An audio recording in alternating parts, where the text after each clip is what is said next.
1187 yılı.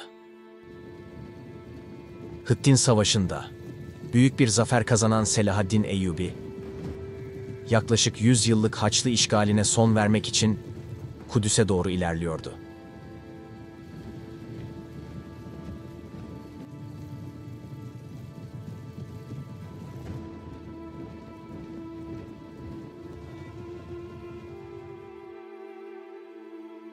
Kudüs, 3 semavi din içinde kutsal bir şehirdi. Hristiyanlar için Hz. İsa'nın çarmıha gerildiği, Müslümanlar içinse ilk kıble olan bu şehir, yüzyıllardır dini ve siyasi mücadelelerin merkezindeydi. Şimdi ise Selahaddin'in orduları bir asırdır Haçlı kontrolünde olan Kudüs'ü almak için yürüyordu.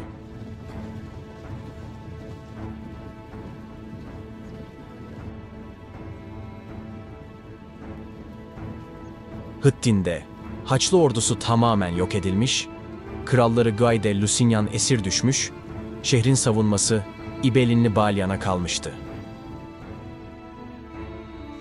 Selahaddin yaklaşık 20.000 kişilik ordusuyla Kudüs'e yaklaşırken, İbelinli Balyan şehirde son bir savunma hattı oluşturdu. Ordusunda Hıttin Savaşı'ndan sağ kalan askerler, gönüllüler ve halktan toplanan savaşçılarla 6.000 kişilik bir savunma gücü vardı. Sayıca azdılar, ancak Kudüs'ü sonuna kadar savunmaya kararlıydılar. Şehrin etrafı sarıldığında Selahaddin'in ordusunda büyük bir heyecan vardı. Hıttin zaferinin getirdiği güven ve Kudüs'ü fethetme inancı askerlere büyük bir motivasyon sağlıyordu. Herkes, İslam dünyası için bu zaferin ne anlama geldiğinin farkındaydı. Kudüs yakındı.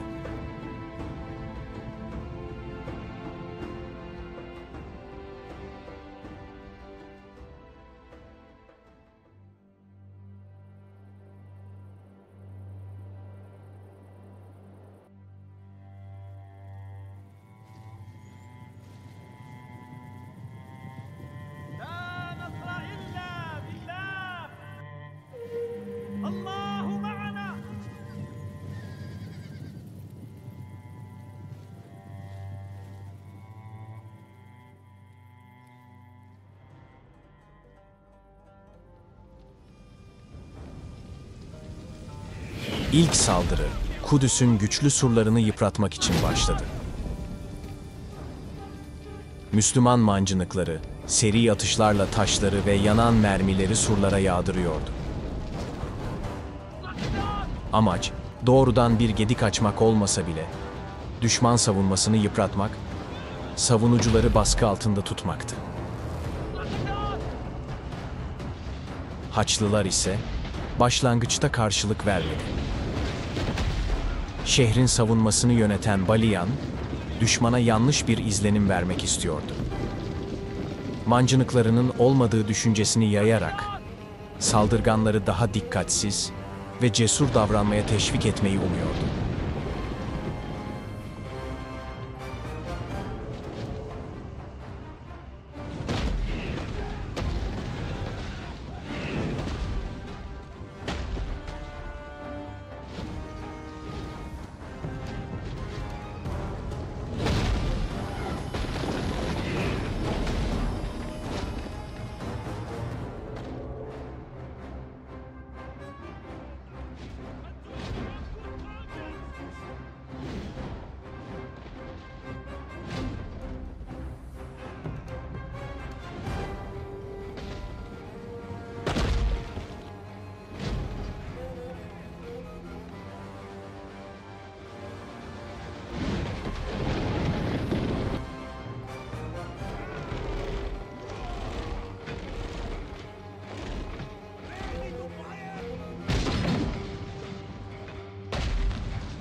Günler süren mancınık saldırılarının ardından Selahaddin nihayet hücum emrini verdi. Kuşatma savaşlarında en zorlu görevlerden biri surlara tırmanmaktır. Ok yağmuru, kızgın yağlar ve yukarıdan savrulan kılıç darbeleri her askerin karşılaştığı ölümcül tehditlerdi. Ancak bu ölümcül engelleri aşmanın bir yolu vardı. Kuşatma kuleleri. Orta Çağ'ın yürüyen kaleleri olarak bilinen bu devasa yapılar, surlara yaklaşarak askerlerin daha güvenli ve hızlı şekilde içeri sızmasını sağlayabilirdi. Savaşın kaderini değiştirebilecek bu kuleler, şimdi Kudüs'ün kapılarına dayanıyordu. Müslümanlar, kuşatma kulelerinin koruması altında adım adım surlara yaklaşıyordu. Ancak tam o anda Baliyan, beklenen hamlesini yaptı.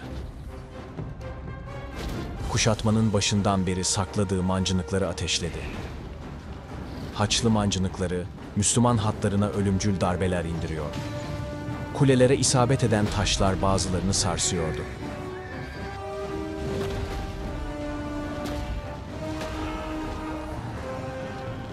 Ancak bu saldırı ilerleyişi durdurmaya yetmedi. Müslüman okçular sur diplerine ulaşarak yoğun bir atış başlattı. Ardından piyadeler de yerlerini aldı ve kuşatma kuleleri nihayet surlara dayandı.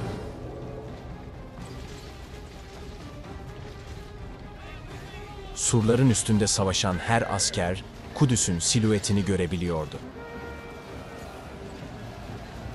Mızrakların ve kılıçların çarpıştığı bu kanlı mücadelede bir anlığına bile olsa gözler ufka kayıyordu.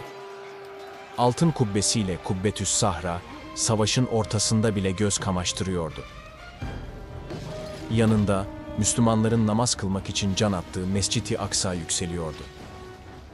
Surların öte yanında ise Kutsal Kabir Kilisesi vardı. Haçlılar için burası, inançlarının en mukaddes mekanlarından biriydi. Bu artık sadece bir savaş değil, iki inancın kutsal gördüğü topraklar için verilen bir mücadeleydi. Müslüman askerler için Kudüs, İslam'ın en kutsal üçüncü şehriydi. Burada ölmek, cennet kapılarının açılması demekti. Haçlılar içinse burası, Mesih'in çarmıha gerildiği, azizlerin kanlarıyla kutsanmış mukaddes bir şehirdi. Her iki taraf da biliyordu, bu surların üstünde ölmek, sadece bir savaşçının değil, bir inanç savaşçısının kaderiydi. Çatışma, tam anlamıyla bir ölüm kalım mücadelesine dönüştü. Kılıçlar, baltalar ve mızraklar birbirine çarpıyor. Savaşçılar canları pahasına mücadele ediyordu. Surların üzerinden aşağı atılan kaynar yağ, Müslüman askerlerin çığlıklarına karışıyor, kan taşlara dökülüyordu. Mızraklar göğü delip geçerken, bazı savaşçılar son nefeslerini verirken, gözlerini Kudüs'ün kutsal mekanlarına çeviriyordu. Müslümanlar dalga dalga saldırıyor. Ancak Haçlı savunması şimdilik ayakta kalmayı başarıyordu.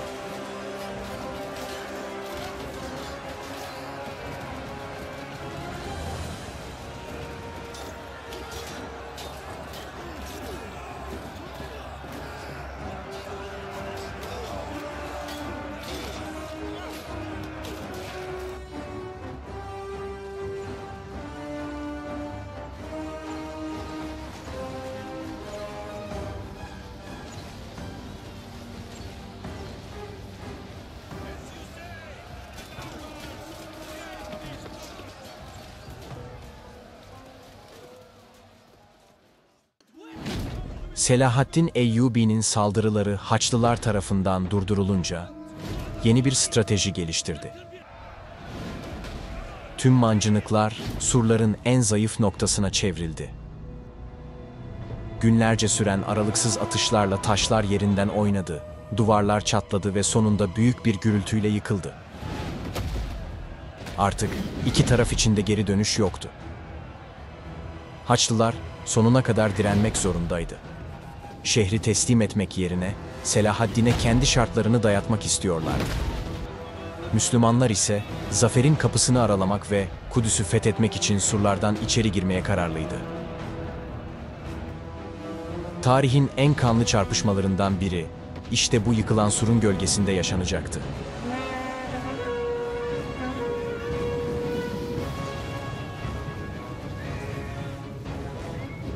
Müslüman askerler Sur'da açılan gedikten içeri akın etti. Haçlılar son bir direniş için mevzilendi. Kılıçlar çekildi, mızraklar doğrultuldu ve savaş yeniden başladı. Çarpışmalar son derece çetin geçti ve bütün gün boyunca sürdü. Haçlılar amansız bir direniş sergiledi. Ancak Müslümanlar dalga dalga surlara yüklenmeye devam etti. Her saldırıda daha büyük bir kararlılıkla ilerlediler. Fakat tüm çabalara rağmen surlar aşılamadı. Şehir düşmedi.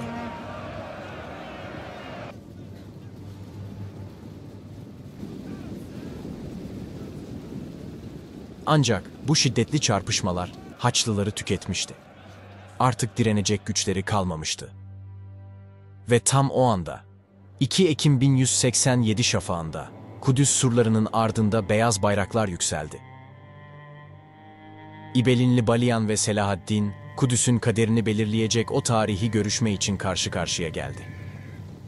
Selahaddin, Baliyan'a eğer şehri teslim ederse, herkesin can güvenliğini garanti edeceğini söyledi. Baliyan ise, 12 gün süren kuşatmanın ardından, Kudüs'ü teslim etmekten başka çarelerinin kalmadığını anladı. Ve Kudüs, Müslümanlara kapılarını açtı.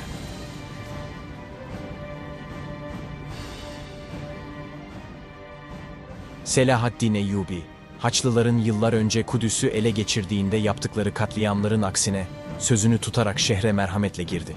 O, kan dökmek için değil, Kudüs'ü yeniden Müslüman toprağı yapmak için gelmişti. Artık Kudüs, yeniden Müslümanların hakimiyetine geçmişti.